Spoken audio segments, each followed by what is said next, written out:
O dhikër tjetër të vlefshëm na ka mësuar I dashuri Allahut, thot khairul kelami qultu ana wan nabiyuna min qabli la ilaha illa Allah. Fjala më e mirë që kam thënë unë të dërguarit para meje, pejgamberët para meje, është fjala la ilaha illa Allah, që në përkthim do të thotë nuk ka zot tjetër që meriton me të drejtë të adhurohet përveç Allahu xhaleshanu.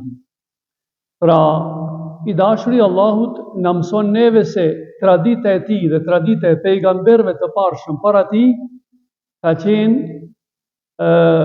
me shqiptimin e kësaj fjale madhështore. Gjithashtu thot Muhamedi alayhi salam, jaddidu imanekum, ripërtrinja imanin tuaj, besimin tuaj. Ndonjëherë na kap faza që plogështohemi, na kap faza e dembelizmit, plogështisë, e ndjejmë se imani është I dobësuar në zemrën tonë. E përmes kësaj fjale, pejgamberi I Zotit sallallahu alaihi wasallam na mëson se ripërtrirja e imanit, freskia e zemrës tuaj bëhet përmes fjalës la ilaha illa Allah.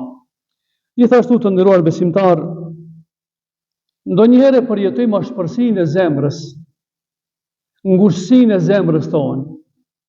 Edhe përmes kësaj fjale, njeriu e freskon, e gjallëron, e riparon zemrën e tij me iman, me besim në Zotin e madhruar.